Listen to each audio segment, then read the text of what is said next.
critical that time. Tapos katabi ko siya, nagkukwento siya sa akin ng mga buhay niya na pinabayaan daw siya ng mga anak niya, handa na daw siyang mamatay. Nung araw na rin daw yon.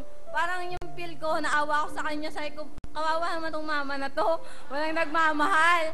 Sabi ko sa kanya, sabi ko sa isip-isip ko, Lord, pag buhayin niyo lang siya, handa ako siyang mahalin kung mamahalin niya rin ako. Talaga? Naramdaman mo kagad yun? Hindi naman po. Yung time na yun, kasi pity, hindi ba sa reality talagang pity po na. Pero nung nakasama ko na po siya sa buhay ko, nung nagsasama na po kami, yun, naramdaman ko na ayaw ko na po siyang iwan. Yun po talagang mahal ko na po siya. 40 years ang edad. Ang lamang. Lagi niya rin po ako kinakantahan, kaya parang doon ko na feel na talagang gustong-gusto ko na siya. May anak kayo? Wala, yun nga po, wala. Okay, sige. Tamad yan. Mang Oli, kamusta kayo? Mabuti naman, Kuya Will. Paring Will pala. Okay. 69 na kayo? 69. Ilan ang anak nyo? Wala po. Sa una, 3. Pero na-divorce ako noong 1975. And then, yung ugali ng mga lalaki, meron dito, meron doon. Hanggang mating yung araw na ayaw ko na. Na-meet ko siya dahil hiniling ko sa Panginoon na sabi ko, handa na ako mamatay. Pero kung bibigyan mo ako ng buhay ulit, bigyan mo ako ng isang makakasama sa buhay. Binigay sa akin, ito nga si Elsie. Binigay niya sa akin at may bonus pa, bata. Salamat sa iyo, Lord. Salamat. Ano gusto niyo sabihin? Sana wag siyang magising. Baka magising, mauntok, delikado. Pero si Elsie, she gave me a good future in life. A life full of hope and happiness. A new horizon for me.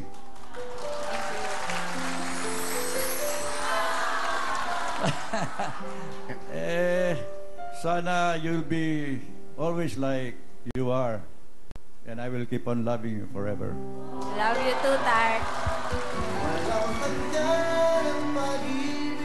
Wow, sarap ng ganyan, ha?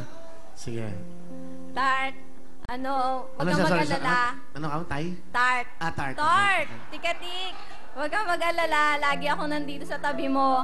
Hindi kita iiwan kahit iwanan ka na nilang lahat. Kung ano yung 100% na age gap natin, ganun na 100% din ang pagmamahal ko sa'yo. Andito lang ako lagi. Salamat sa sa pag-unawa mo sa mga sumpong ko, hindi mo sinasabayan pag nagagalit ako. Thank you. At lagi mo rin akong pinaalagaan. Baby mo ko kahit wala tayong baby.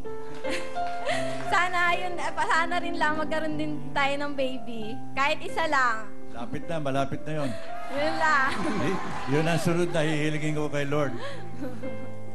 Paring Will, napakabait yan si Tikatik. Tikatik ang tawag ko sa kanya. Mang Oli, parang familiar ka sa akin. Nag-golf ako nung araw sa Capitol. Nag-uusap tayo. Kasi parang familiar ka. Tama, no? Nag-golf kayo sa Capitol. Kasama ko sila Tito, Vic and Joey. Sila Senator. Kasi nakikigolf lang. Kasama ko dati si Vic Soto. Nag-golf kami. Tama, Tito Oli, tama. Nag-uusap tayo. Paminsan-minsan pagkatapos ng laro. Oo nga, parang familiar. And I'm so proud of you na nagpakita ka sa national TV sa buong mundo na itong sitwasyon ng buhay mo.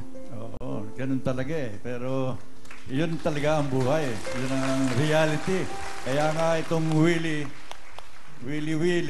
Willie, ito'y talagang reality show na nakukuha yung mga damdamin ng bawat tao. Thank you, Tito Oli. Nice to see you again, ha? Siguro that was about 15 years ago, no? That's right, 15 years. Sabi ko nga sa asawa ko, baka hindi na ako makilala. Hindi ako nakakalimot ng tao. Pangalan, pero sa mukha at sa ginagawa, hindi ko nakakalimutan. Maraming salamat. Tito Oli, good luck, ha? Kuya Will, pwedeng pa-kiss sa kapahag? Oo naman. Kasi para mas maamoy ko naman yung mas bata.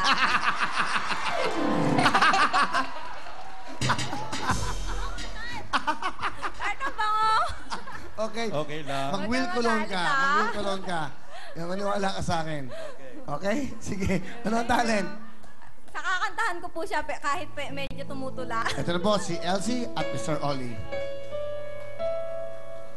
How did you know I needed someone like you in my life. That there was an empty space in my heart. You came at the right time in my life. I'll never forget how you broke the sun to shine in my life and took all the worries and fears that I have.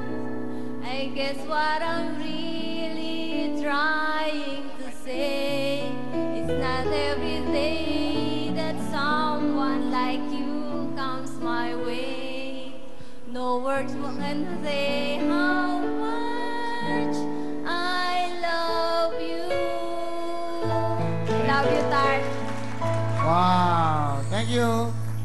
Love you, Tart. Let's play the game. Halika na. Okay.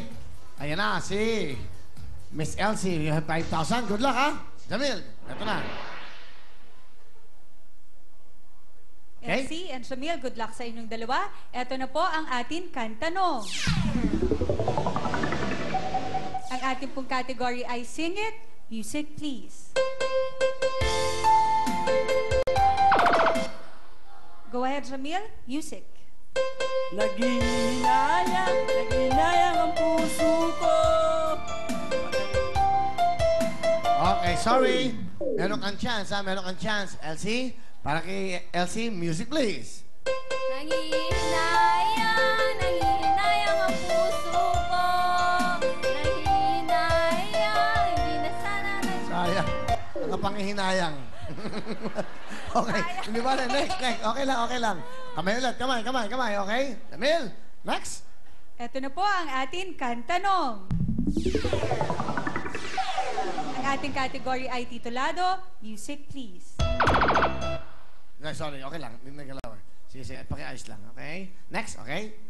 At ang category, music please. Title.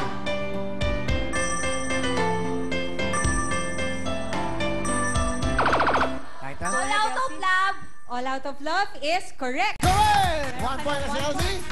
Habol ka, Jamil, ha? Okay. Kantanong.